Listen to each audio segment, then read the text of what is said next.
You are now listening to the Counterflow Podcast, a place for dissonant voices and unapproved opinions. You get split in half, but I call the hologram graph. But I am the center inside the placenta of math. You clash with cyanide gas and die fast. Rhythmical equivalent of solids, liquid, and gas. We smash your sinus with the power of Lord Titus. But I am the virus inside of the iris of Cyrus. Here is your host and humble narrator, Buck Johnson.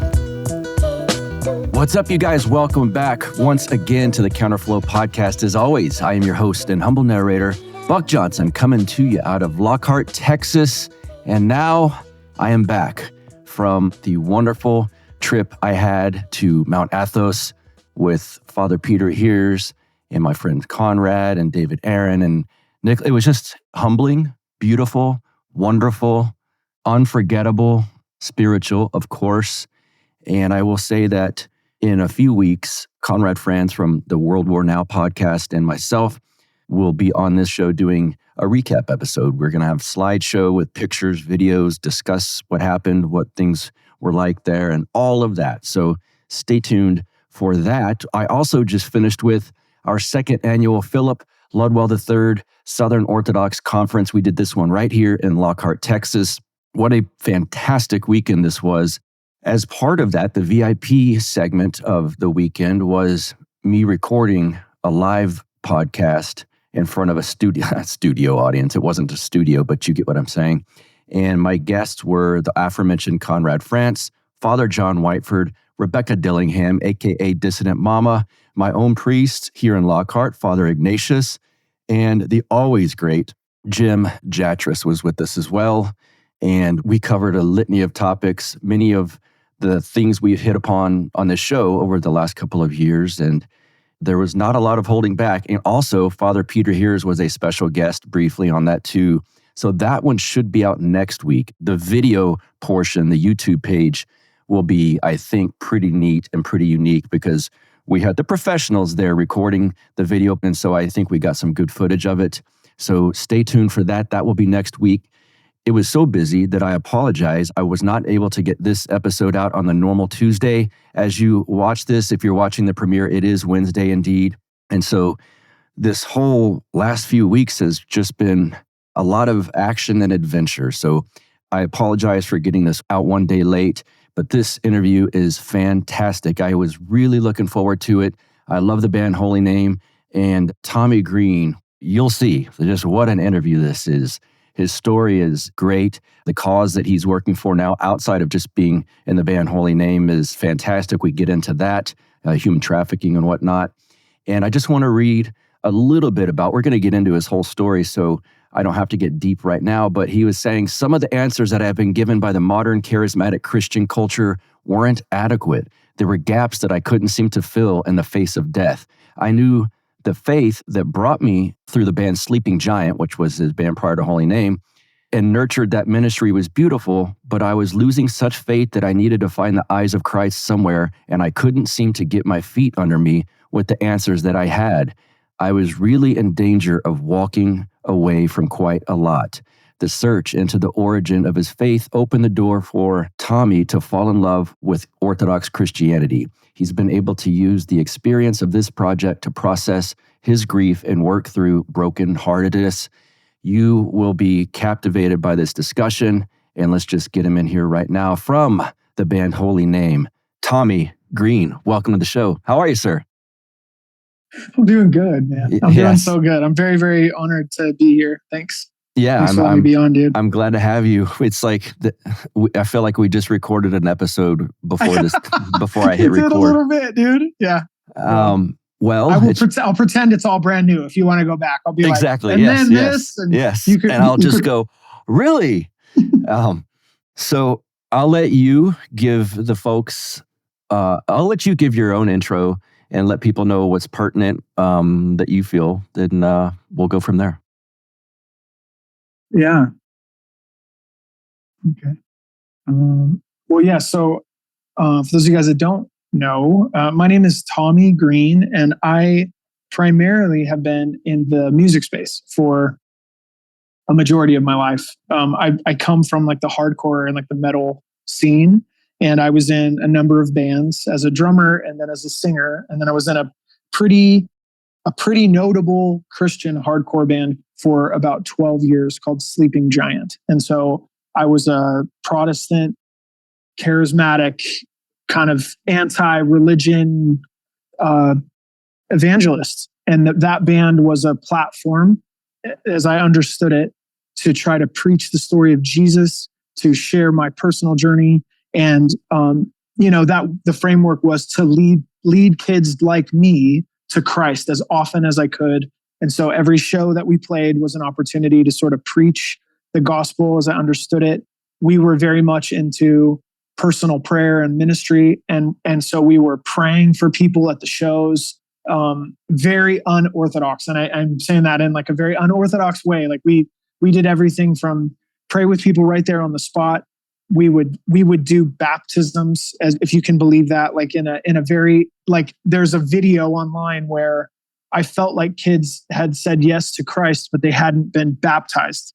Mm-hmm. And in my frame of reference, that was a big deal because we're buried with Christ in baptism and we're raised to a new life. And so saying you were a Christian, there was, if I'm honest, it's that same call. I'm looking for the sacrament. I'm looking for the ritual. I'm looking for the participation.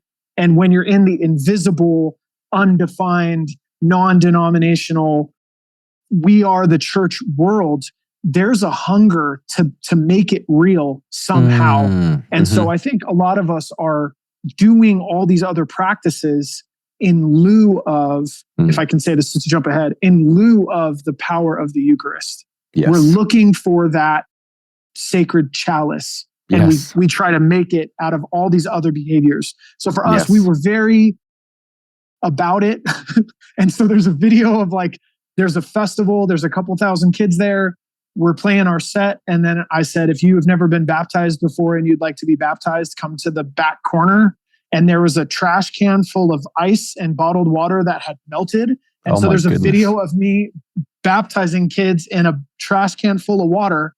And my reference for it was the didache, or where it's like, hey, find a river. If you can't find a river, use a lake. If you can't find a lake, use water. So I was just like, we just got to do whatever we can. So we were very much like demonstrative with our faith. I did that all over the world. And it was a very important season. And that was where, in many ways, I felt like I did the things that I thought we were supposed to do.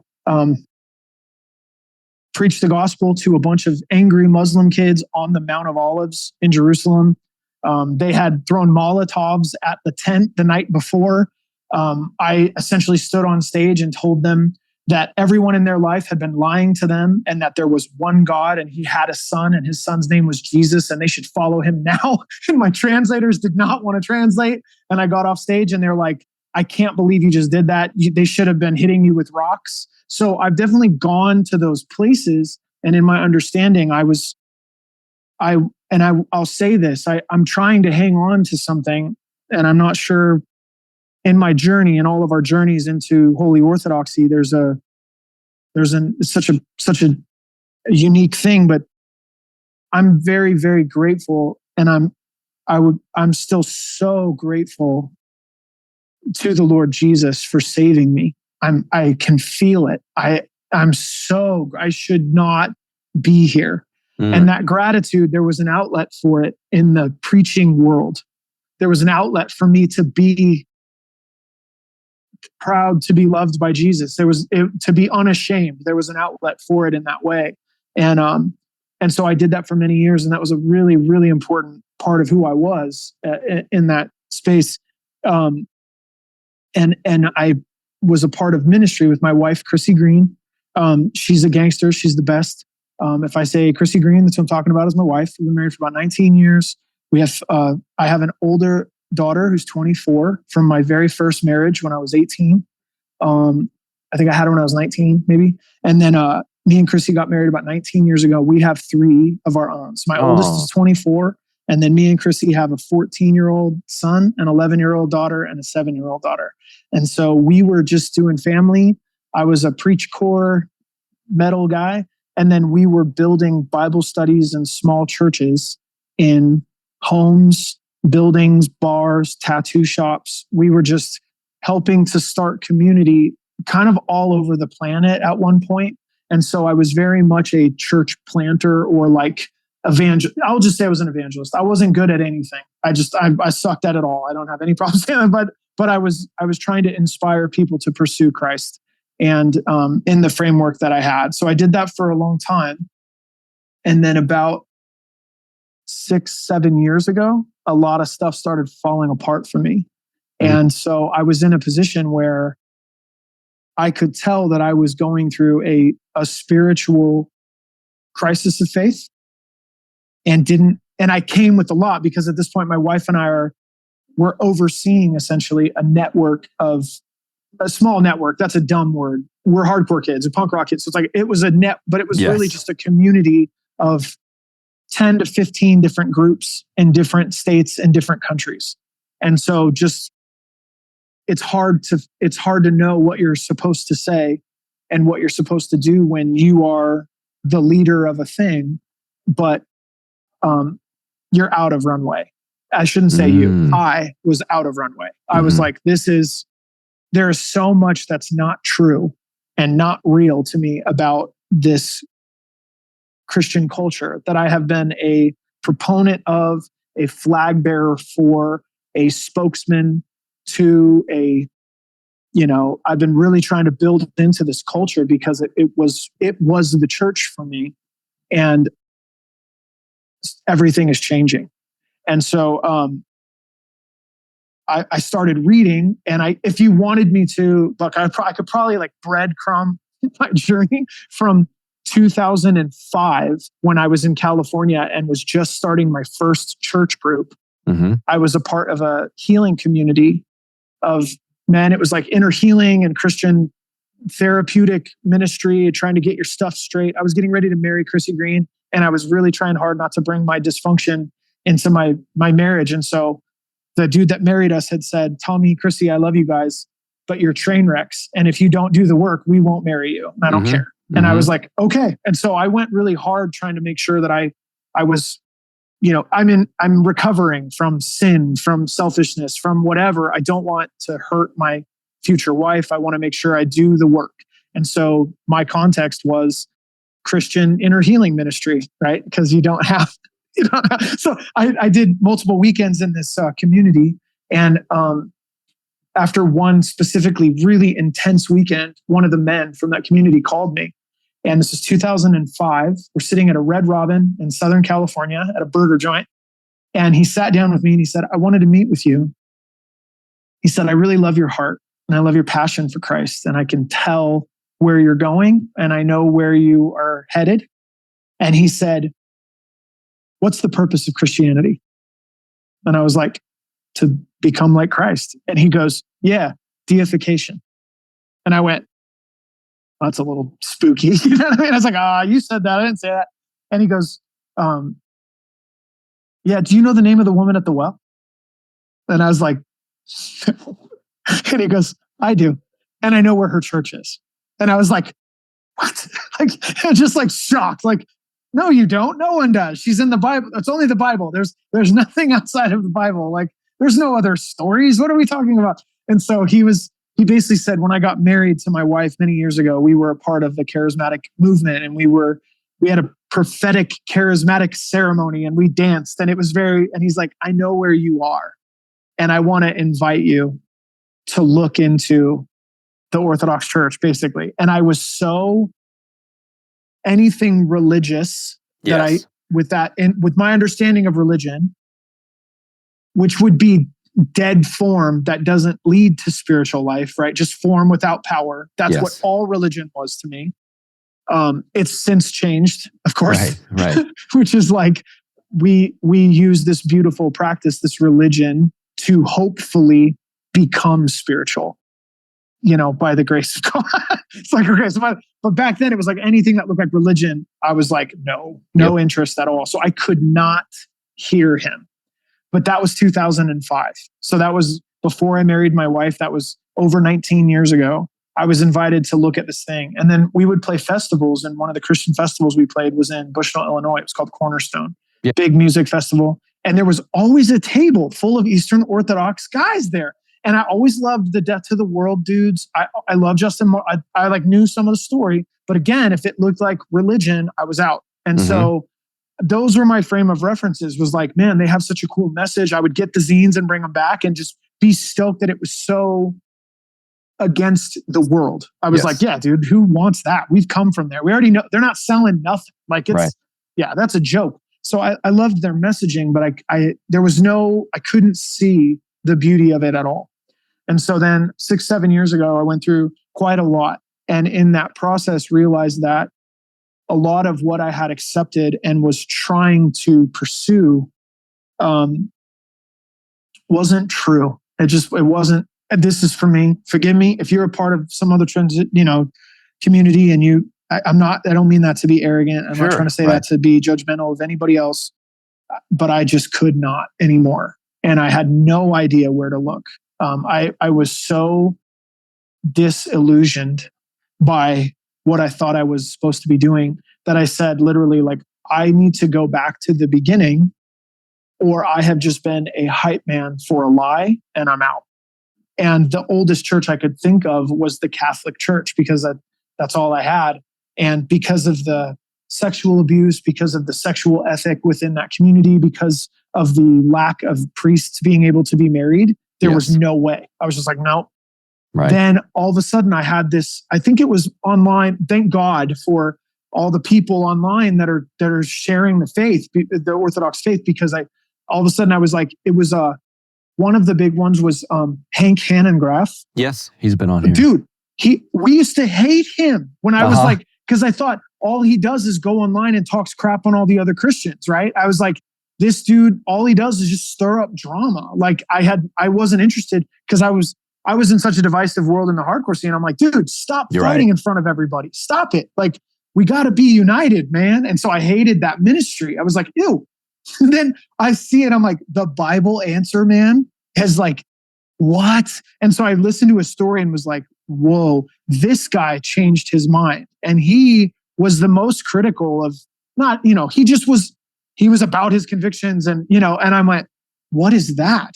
And all of a sudden I started remembering these conversations and these things that had happened. And I went, the Orthodox Church, is that before Catholicism? And then 1,000 years before Catholic, there was a church for 1,000 years. You are joking. What did they do? And then all of a sudden it's, I'm reading and listening to podcasts and hearing that there was this story, and I'm going, what was worship? What was the church? What was this thing? Because this is so foreign to my worldview. It's just so foreign to my mindset. And I'm still unraveling and unpacking.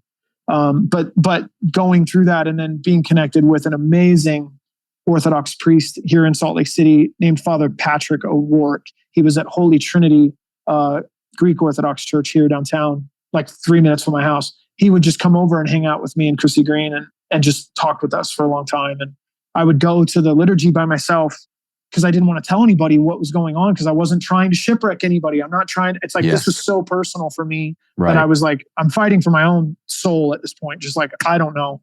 So I wasn't saying nothing. Chrissy's looking at me like, what are you doing? And I'm like, I don't know. They dress in black. It looks so religious, but every time I go, there's beauty there. And I'm so sick inside that I need beautiful things to happen somewhere, and I don't know what to do. And so I just found myself, anytime they did the grand entrance, where they walked through, the first time I went, and the second and the third and the fourth, they come in, everyone stood up, and I just started crying because I was just like, yo, like the holiness was different. The reverence for the Lord. I was just like, yo, are you here? This is bananas. Like I was shocked. And I started really pissed off because I was so upset. And within months, I was like, I can only continue to go if it's better than where I came from. I can't come in here with a chip on my shoulder. I need the beauty and the love and the presence of God. I need Jesus for real. I need the authority of Christ in my life. And I don't know where else to find it. And so that was it was years ago. And that's kind of the journey that brought me to this place where I started a second music group kind of during COVID for fun. And that turned into, by the grace of God, a creative outlet. Now I don't preach at all. I've been cautioned against it by some spiritual fathers, just like, hey man, just let God be God. And I'm just trying to learn how to be a Christian. So, I'm good with that. I'm like, yeah, I'll take a back seat. But I've been able to create music with friends and kind of able to share some of what I'm feeling or what I'm trying to process through our musical group, which shirt you have called HolyName. And that has been a total gift for me to be able to share my life, but it's not the same vibe. It's so I get to reflect my journey into Holy Orthodoxy. And my guitarist in Minnesota, he's a catechumen now. My bass player here in Salt Lake, he was one of our pastors for a long time in Salt Lake City. And now him and his wife, I think, are about to become catechumens at St. Peter and Paul. So people are making their way into the church, but we're not, not preaching it, all the time or something. Right. So that's kind of the journey that brings me to have the honor to just talk with people like you. Is like, I'm in this different space spiritually. And, it's because of the band that people even know who I am. But like, that's kind of been the journey that's brought me to this point. Once a month, my supporters of this show and myself and a special guest have a Zoom meeting. It's not recorded. It's not posted. It's just private. It's between you guys, the guest, and myself. I do this because it means a lot for you guys who support me by showing me that this show means a lot to you. I love talking with you. I look at it as like a benefit for people that support the show, but it's really a benefit for me. I get to know you guys and have an off-the-record discussion with our guest. And, sometimes topics you don't want to necessarily have all the ins and outs discussed online, if you know what I mean. So to be in this group, please go to patreon.com/counterflow and donate $5 or more per month. And it gets you in this club. We do it once a month. It's a great time. It's great people. They're all smarter than me. So that's an upgrade from what you're used to. I can tell you that. The guests are always guests that people want to hear from. A lot of you guys will be familiar with many of the guests. Father Turbo's done it. Father Deacon Ananias has done it. David Patrick Carey's done it. My own priest, Father Ignatius, has done it. Father Moses McPherson's done it. It's a very good time, and I think you guys would enjoy it. If you love this content, please go to patreon.com/counterflow, $5 or more per month. Thank you. So do you still get notoriety as the guy from Sleeping Giant who's now in HolyName, and has that, let's say, maybe, I'll give you an example. For myself, this podcast used to be, I was an atheist, so it wasn't religious at all, and it was strictly libertarian political issues. And then I discovered Orthodoxy as this show played out, and so it's transformed over the years. But I've had I can't tell you how many people have done the exact same journey with me because I did it, not because I did it. If that makes sense. But I get it. You're mirroring something, and they go, "What is that?" And then something. Yeah, that's. So I mean, one of my sound guys, one of my producers was on this journey as well, and he actually told me, he's listening to this now. He's producing it. You know who I'm talking about. You're listening. He said, I told myself when you started talking about Orthodoxy, I thought Buck's lost his damn mind, and now he's baptized. And so that's awesome. So my question is, have people followed Sleeping Giant into HolyName, and anyone made that transition with you? Yeah, I'm hesitant. I mean, I'm so grateful. I'm so grateful to Jesus, and I'm so grateful for the Orthodox Church, bro. Like,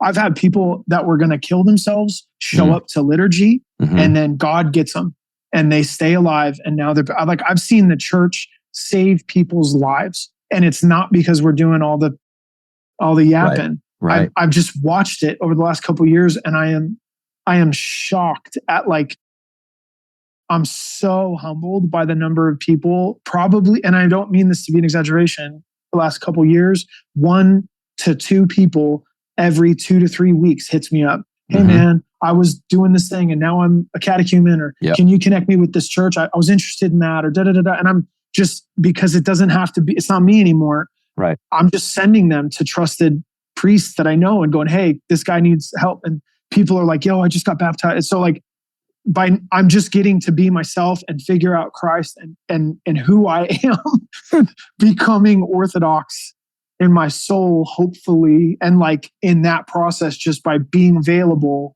people, there's a wave, I would say, there's a wave of people that have lost their faith in the Christianity that they knew. And they are looking for Christ himself. And I swear that the Orthodox Church is what they've been looking for their whole life. But it's the parable of the virgins dude, you think you've got a lamp and you've got oil, or you've just got a lamp and you don't have any fuel, and everyone falls asleep. And at that moment, he's like, get up and go. And there's a lot of us that we are exhausted by our former Christian experience. And now we're discovering the truth of Orthodoxy, and we do not have the strength in ourselves to get up and go. And it is fully the grace of Jesus pulling people into the church. So I believe with all my heart that there's going to be a massive, massive wave of souls leaving an experience that they believe in. And God's going to go, remember that? And Chrissy Green and me say it all the time. We sort of burned out our ride or die muscle. It's just, we're used up, man. We've done it so long in our own effort. And now we're in the church, and it is rigorous, and it's like demanding, and it's not easy. And we're like, oh man, like if I'd have had the strength 10 years ago to do, man, like, so I just, for anybody that feels like they're weary in their well-doing and they're trying to figure out if this Orthodox thing is true, I just want to testify that it is, and it is not easy, but I swear it's what we've been looking for. And so there's so many people hitting us up that I'm like, man, this whole popularity contest, Christianity, pop culture nonsense that people have gotten caught up in the name of Christ, yo, that wave is crashed. It's over. It's over. Do you want the real thing, or do you want, your former experience from 10 years ago? Because those are the only choices. And one is a fake nostalgia, and one is your future. And it's like, come to the church for real. But that's about as like preachy as I can get on a podcast. But it's like, that's what I think is like, yeah, dude, what I'm seeing is there's so many people that they are starved for true spirituality. They are starving to death for actual spiritual vitality. And it's shocking to the mainstream that people that are cooler than that are coming to tradition. Yes. It's bananas. Don't you think? You're like, yo, shouldn't that be telling you guys something? Yes. Like, we went as hard as we can go. It doesn't work. Right. Come on. But I'm hoping that makes sense. You know what I'm saying though? You're it like, does, dude, yeah. I think there's I'm still to this day, I mean, I'm a New York hardcore fan. And I think like in punk scenes, oi scenes, hardcore scenes, metal scenes, we're already on some sort of, let's say, push back and fight against what's conventional, if you will. Yep. And so we're looking for something. Sometimes we're asking the right questions and finding the wrong answers, I would say. But like Father John Valadez has a quote about Johnny Rotten and the Sex Pistols saying there's no future, because in punk rock there was no future as far as your spirituality and soul go. But I do think we have a disposition in, let's say, certain subcultures to be grasping and wanting to find something deeper, if that makes sense. Do you see that? Yeah. Yep. Because it's transcendent. It's like, that's, you can take any good true thing and make it an incorrect thing, like pervert any good idea, and you get a sinful version of it. Right. But even punk rock kids, anyone that's a fan of the Sex Pistols, Dead Kennedys, anything, anybody that's stage dived ever in their life, what are you looking for? You're looking for a transcendent moment. You're looking for community support. You're looking to be free. All these things are just these moments. And we know that it's only a moment, because it's all only a moment. So in light of eternity, we've got the right lens, but we're not connected. So we're just misappropriating all of our desires because we're not connected to the source. So it's like, once you get connected to Christ, you know that it's all futile. There's no future. Who cares? I'm gonna live forever, baby. But it's like, when we're not connected to Christ, who is the treasure of all wisdom and all knowledge, we're just doing the best that we can do. and we'll take whatever version of freedom we can find because we're looking for the transcendent. We're looking to supersede this ridiculous system that we feel limited by. Those that are really hungry in soul, they know. And I had a friend named Julio, who's like one of my dear brothers in Christ. And he's a homie from way back in the day. And he's his family is kind of in, more almost like gang culture in like Los Angeles and in San Bernardino. And he just grew up he shouldn't be hanging out with a bunch of hardcore kids. He came to a baptism we did at our church and was just looking around like, who are all these like dumb white kids? And who's that white guy up there crying, talking about Jesus? Like, I have nothing in common with this guy. He ended up becoming a Christian. He's one of my dear, dear friends. And one day he said to me, he's like, there's all these young kids and they're committing suicide. And he's like, it's like, we're already dead, but they're the ones that seem to know it. And so it's like you have these break-in revelations of the futility of what this is. And without connection to pure love, that is hopeless. Nihilism. But yeah, dude, it's like there's nothing there. But if it's connected to the source of wisdom, the source of knowledge, then the endurance of the pain of this place is put in the right context. Wow. But without Christ, there's no context. We are the context and we are dumb. Yes. Right. Yes. So, yeah, man. So again, I'm like so excited to talk because I don't really get to talk that about. But yes, that's what I'm saying. It's like, that we're all looking for something beautiful. Even when we lie and we say that we're not, we're either finding beauty and transcendence in breaking the rules or in somehow trying to elevate above them. Yes. And it's all grasp. It's that Acts verse, right? We're hoping to reach out and touch him, right? This God, this unknown God, we hope to reach out and touch him. Though we live in him, we live and move and have our being in him, that he's everywhere present and filling all things. Like we don't know. We don't know. He's right there. He's right there, guys. You can do the stage dive. Just do it with Jesus, Yes. That's like the thing. How often does HolyName do shows, do festivals of? Yeah, man. Good question. We don't do that often. I'm a grown man. And so this was not at the end of SG. Sleeping Giant played and toured for about 12 years. And at the end of that, I thought for sure that was the end. That was the cool band thing. I got to do it. I got to be a part of it. Great job. Woo. Yeah. And then we started HolyName and it's like, we're just doing other things. So we were about to go to Germany to play a festival in Germany at the end of September. And then we're going to put out we just played a festival in California called Rock Pomona. Against Traffic for me and Chrissy's nonprofit. It's a counter-trafficking fundraising organization. We raise money for aftercare for human trafficking survivors in the US. So it's called Run Against Traffic is the organization. So we did a Rock Against Traffic event in California, but we filmed it all and we're producing it and making sure it's rad. And we're going to do a live stream, charity ticketed live show on September 20th of this month. So some of our stuff that we're doing online because we can live on the internet when we can't get on the road. And so my guitarist and some of my other guys, full-time work, family, they don't have the capacity to leave even for a few weeks. And so it's like, how many days out of the year can you actually take sick time? And it was like 11. It's like, how many of those days do we need to write and record? And it was like 8. It's like, cool. So we have 3 days to do anything. He's like, yeah, okay. So we don't get to play out as often, but we'd like to kind of keep it that way just because then when we get to go out, it's special. It's something unique. So just a handful of times, if that, in the year. But we're putting out music. We got an EP that'll be coming out after the fest in Europe.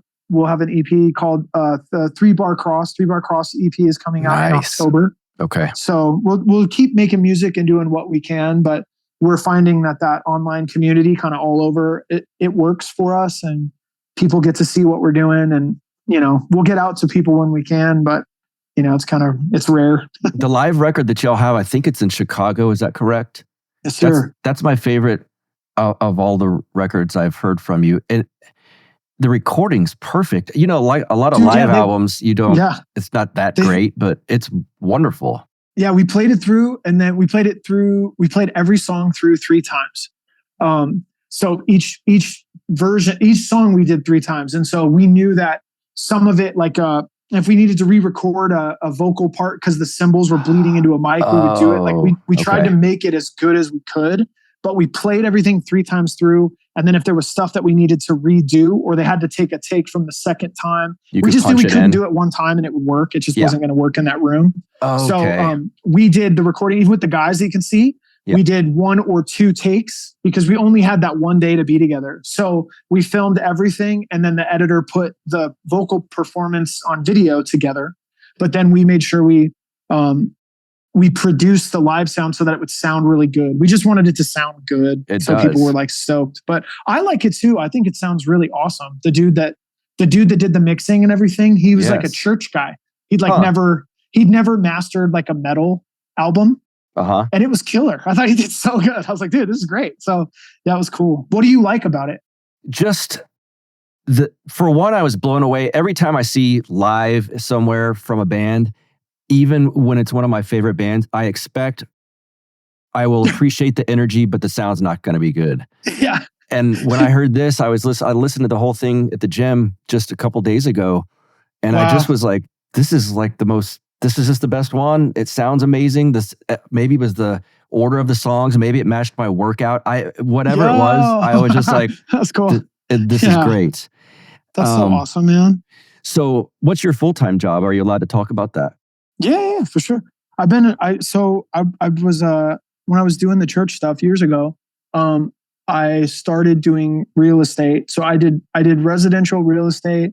I did some commercial real estate. I raised money for like a small little group to buy properties in the city. So I did real estate for really heavy for 10 years or so. And then last year or a year and a half ago, everything got real weird in the market. So about a year ago, I still do realtoring stuff if I can. But I took a job working with my bass player, Chayton. I'm a hospice chaplain. So I work at assisted living facilities and memory care centers and residences for people that are kind of at the end stages of life.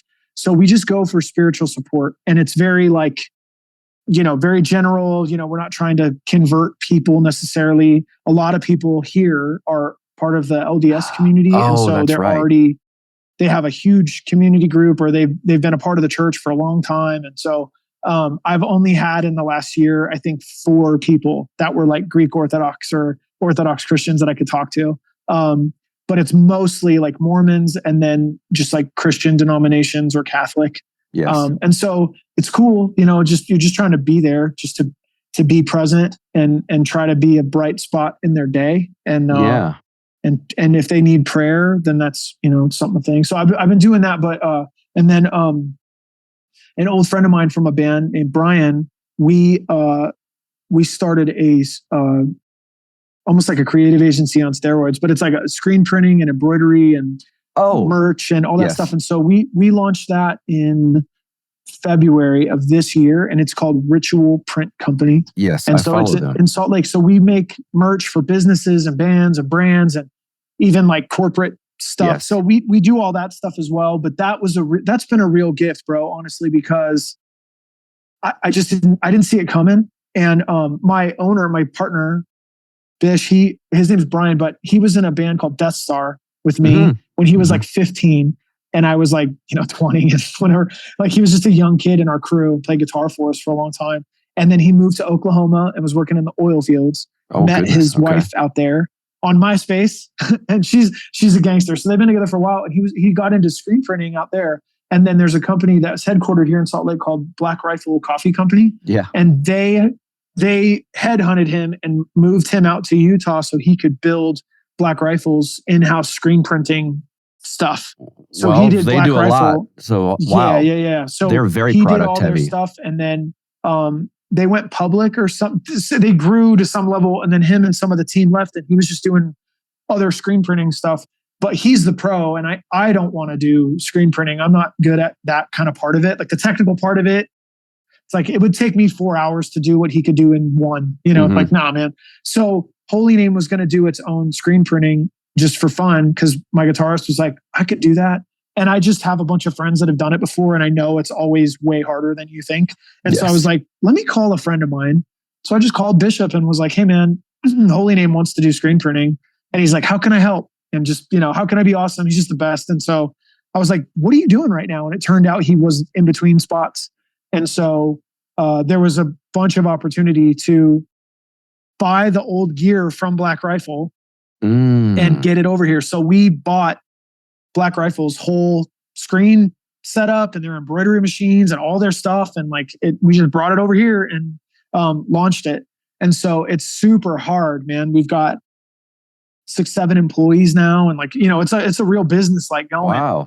So it's a crazy faith journey. It's super wild building a business and like doing all that stuff, but it's been really, really cool. So we just printed some stuff for Father Patrick and Helen at college actually like a week ago. And so my homie Father Turbo, I'm talking with him too, trying to help Father Turbo do some stuff. That's my spiritual father. Is he? Yes. Oh, dude, he's the best, man. He baptized me. Yes. We've been talking.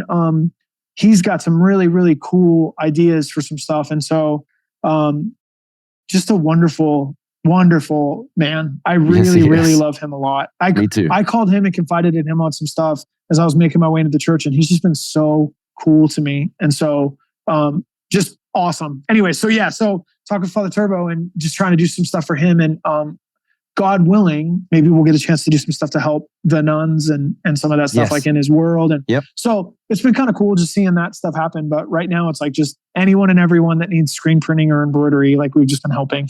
Okay. So, and you guys did these, you did the that. shirt I'm wearing.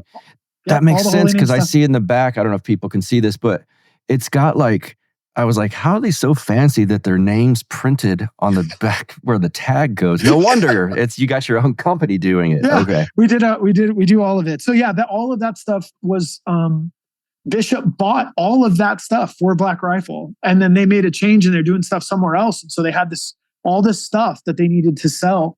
And so we had a really amazing partner that was like, they love Bish so much and believe in him that they were like, if you ever want to run your own shop, call us. We'll be your backers. And so we've had really amazing favor in getting set up. And now we're just got to keep it going and, get it really thriving. So it's been a struggle, but it's a good struggle. So it's cool. Good. I want to go back. You were talking about Sleeping Giant. You said you played and toured for 12 years or so.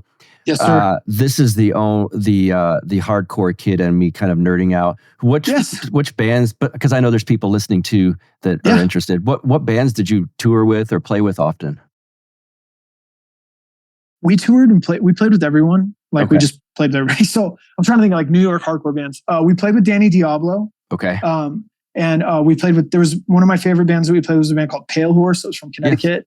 Yep. Played with Bruce from 100 Demons sang on a bunch of our records, which was pretty tight. We would play, like we were just a local California band when we started. And so Cast Aside, the Acacia Strain, like all sorts of bands that just came through on tour. If we could play at the showcase with them or like at some venue, we used to book shows. And so at my church at Tithamy, we would book shows. So, just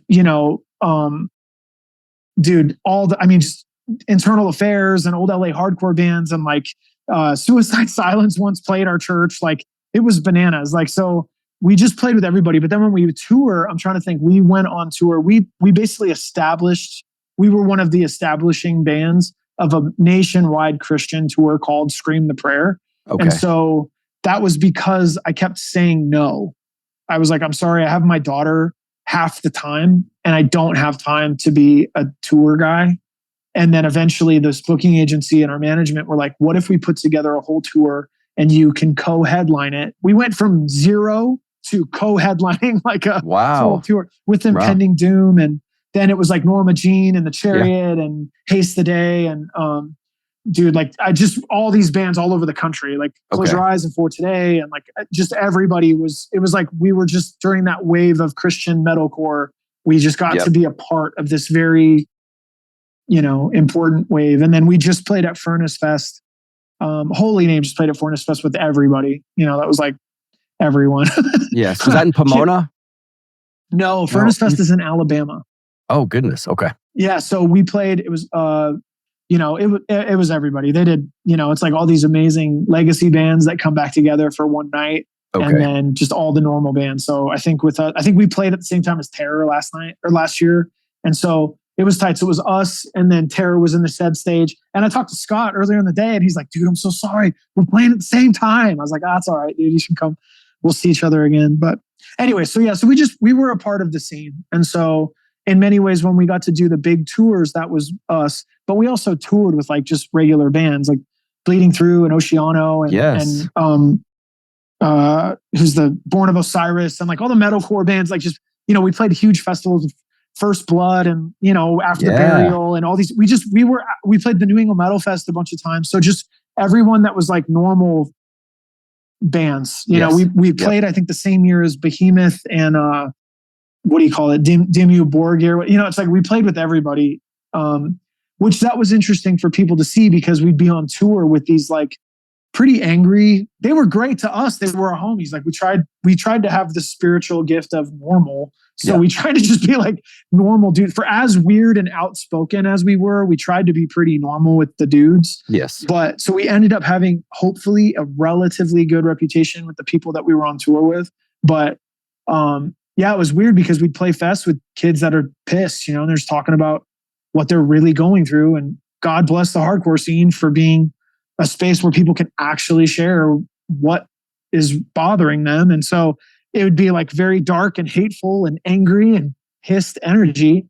And then we'd step on stage and I'd be like, hey, we believe that if you're sick or hurting, Jesus is here to heal you. So, and it would just be a different energy in the room. And, I remember we played a show at home in Salt Lake, and the set just before us, a kid got stabbed in the head with a pencil. And so it was an angry show. And I remember getting on stage and just going, hey, you guys, like, this is my town. And I love you guys, and I love Christ, and what we're about is different. And so if you have any respect for us, please chill it out. And I get it. If you got problems, I know stuff's going to get handled, but like, let's not do that here. And I remember that there's a bunch of non-Christian friends of mine that were like, dog, that was wild, because the entire atmosphere in the show shifted when you guys got up there. And I went, that's the grace of God, that's man. Like, correct. Grateful. God doesn't want that for everybody. He doesn't want people to get hurt.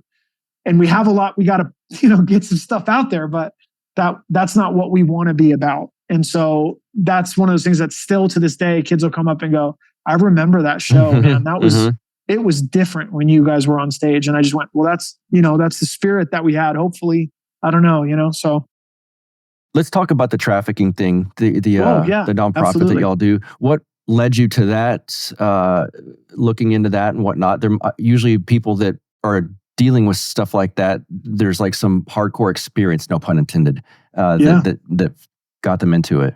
Yeah. My wife, Chrissy Green, she just wrote a book, and it's out now, but we're going to be launching it in a big way, I believe on the 20th at that live stream event.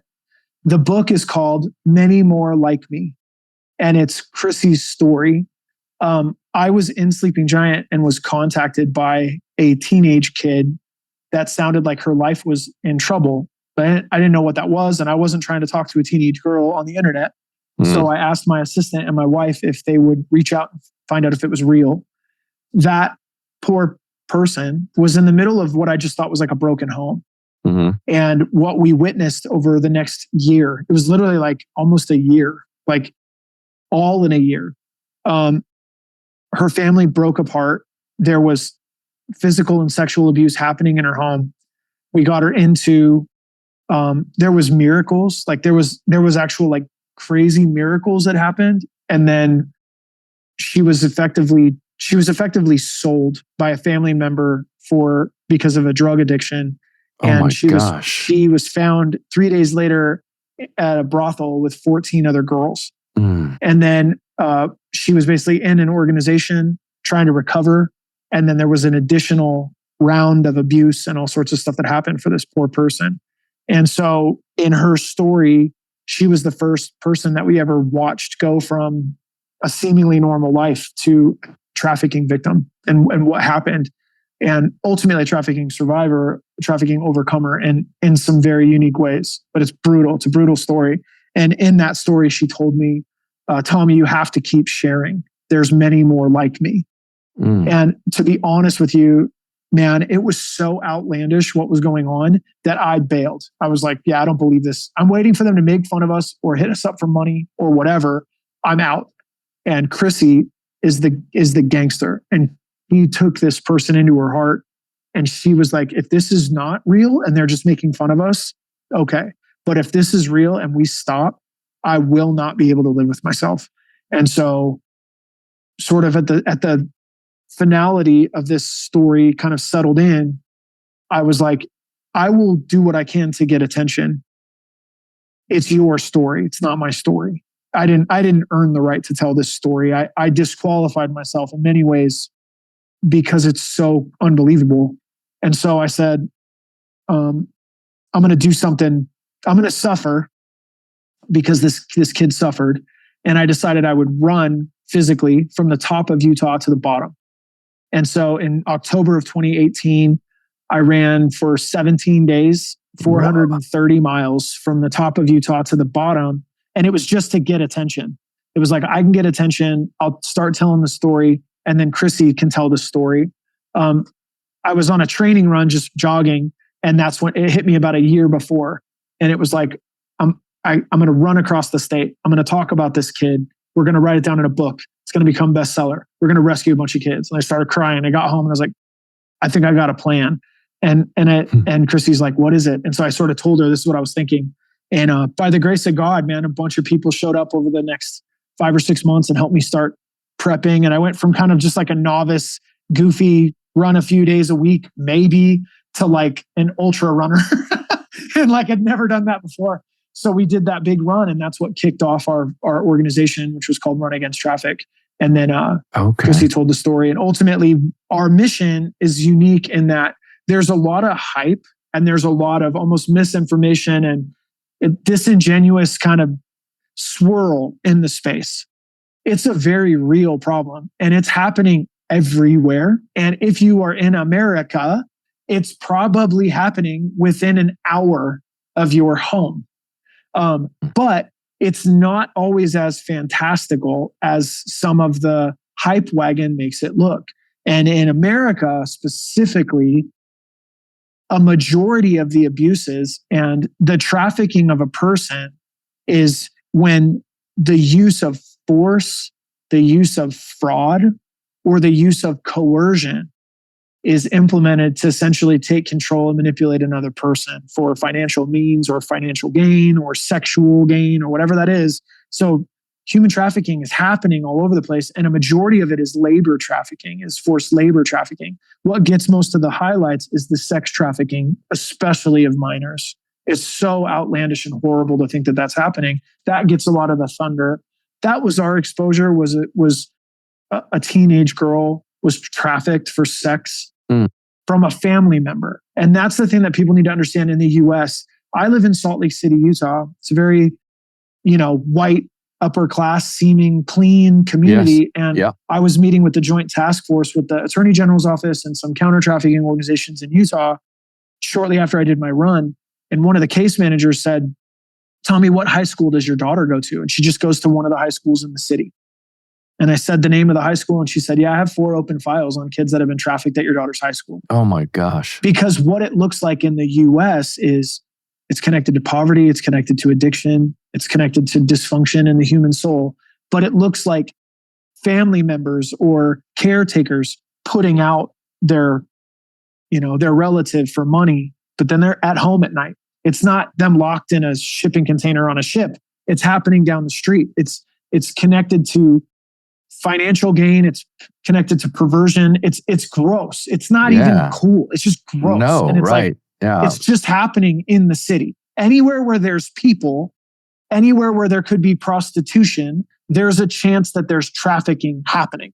But because it's almost been kind of ruined by some of the sensationalism, it's harder for people to take it seriously. And not for nothing, because there's such a radical political divide between right and left, it's almost like the right wingers that get slammed, they're making it some horrible deal. And so people in communities that are more left leaning are like, see, it's a conspiracy theory by these whatever. No. It's just happening. It's just people. It's just people. But it gets wrecked when so-and-so's group gets all the thunder, or so-and-so's. It's like, It's connected to immigration. It's connected to but it's like that starts getting all swirly. Politicized. And then people forget that, no, dude, there's just people getting hurt by other people.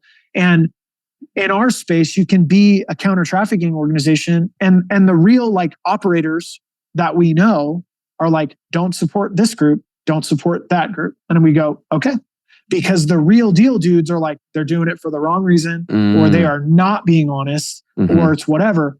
What we've noticed is there's a lot of organizations that are like, we're going to kick in the door and rescue people. Yes. If they don't have adequate aftercare, it's 82% to 90% are going back. And so it's like, if you don't have a place for these people to go, the recidivism rate is so high.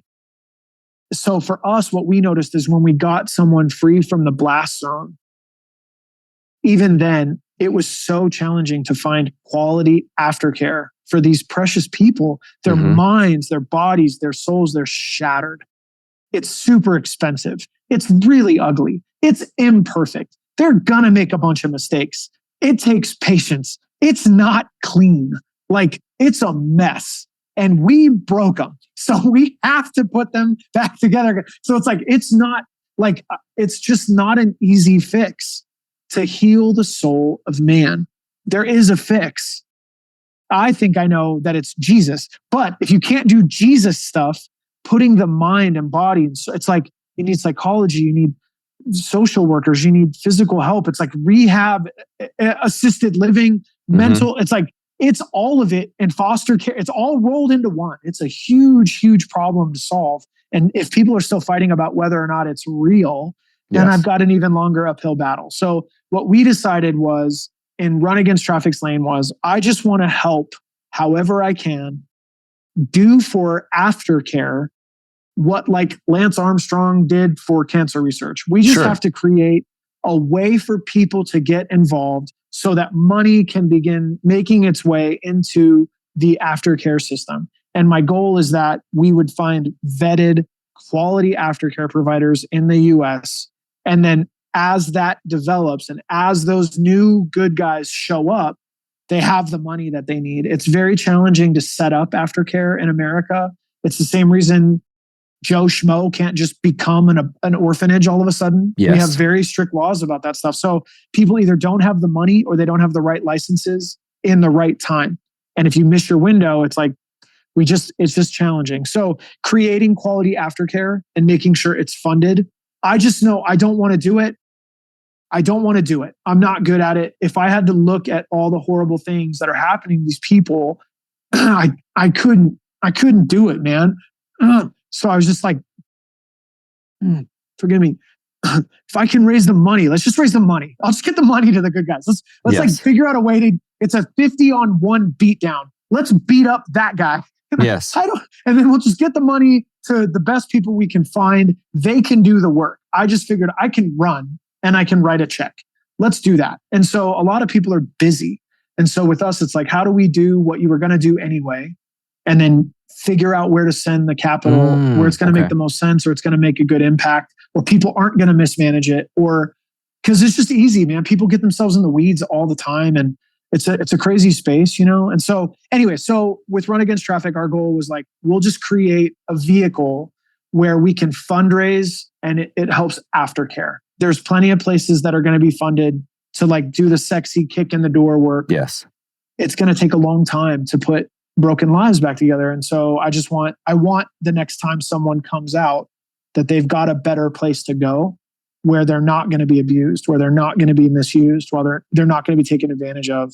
And it's not just a house with 4 bunk beds and it feels like a new trafficking house. Right. It's got to be like quality. You know what I mean? It's like, I want to up the standards so that these people don't feel like they got rescued out of a bad situation and now they're just in this like crappy system.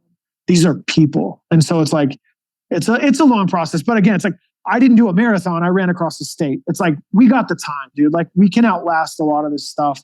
We'll figure it out. But if we can just get it a little bit better than it was before, I will feel like at least we did something. So Run Against Traffic fundraises for aftercare. And so we do the Rock Against Traffic show.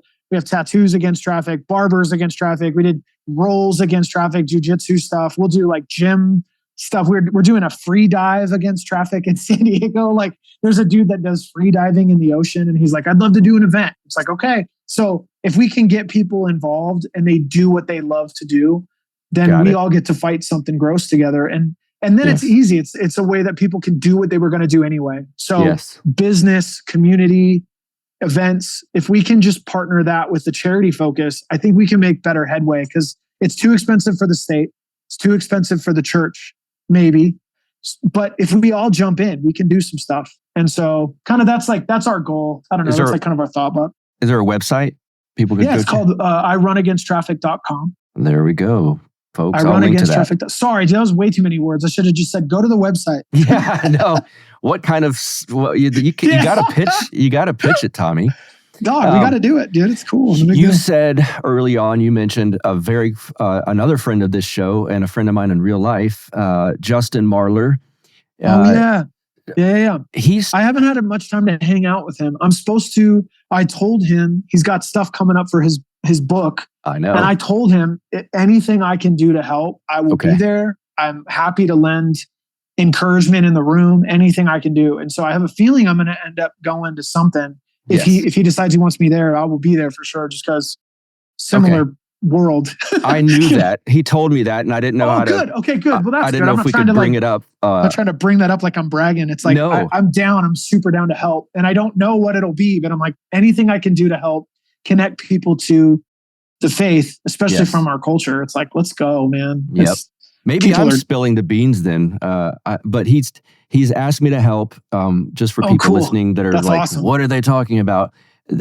It's in the planning phases right now, and it's going to be something like a Youth of the Apocalypse conference. And he's got his re-release of his new book. A re-release of a old book is his new book, Youth of the Apocalypse, which just arrived today here in the mail. And so he did mention that HolyName might have something to do with this conference as well. Super cool. Okay, excellent. Should be pretty tight. It's going to be in Austin, Texas for those listening. And Justin will be on this show also for those listening probably within the next month. So there's a little preview for you. Everyone listen. He's okay. Great. In wrapping this, we've are we already done? We're done? Yeah, we did it? It's so easy, isn't it? Oh my gosh. Plug anything and everything you'd like people to go check out.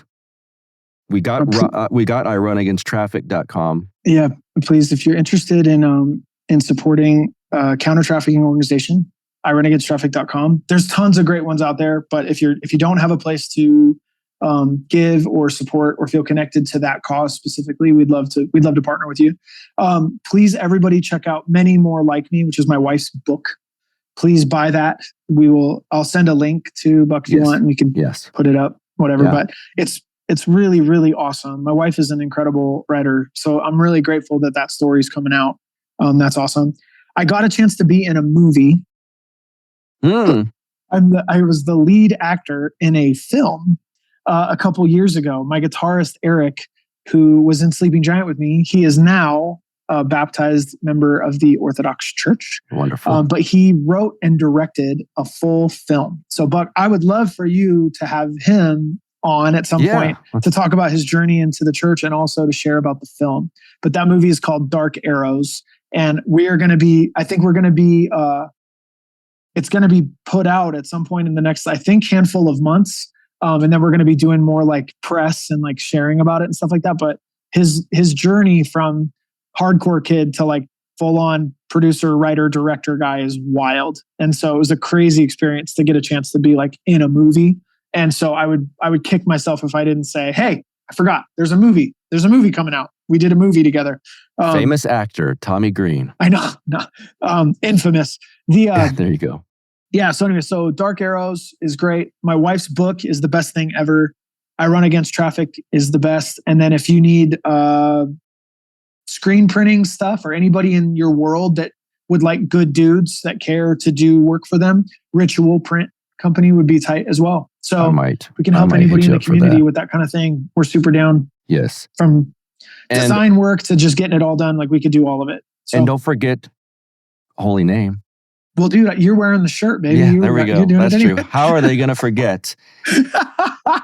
Do you guys have vinyl for sale at all? We do. And actually, that's what I should say. Everybody, please tune into the Rock Against Traffic live stream event on September 20th of this month. Yes. It's a Friday, it's for charity. So all the proceeds of ticket sales and stuff like that goes to Run Against Traffic. But it's a way for you to watch our band and there we have go. a cool show in California. So yeah, where can they see that at?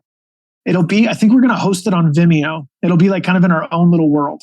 Okay. So there'll be a link for that. I suppose you'll advertise this and I'll send you a text. As soon as it comes out, I'll shoot it to you if you want to. Okay. And will you put it on your Instagram too? So people like that? Okay. And people can follow you on Instagram, obviously, the band or Tommy Green. I think it's Tommy Against Traffic. Tommy Against Traffic is my IG. And then HolyName Worship. You can do that. That's tight. So great. All right, Tommy. Thanks for doing this, man. This has been awesome. Thank you very much for having me. And then hopefully I will see you if we get to do stuff with Justin and Austin. That's awesome. Yep. So thank you, sir. Thank you.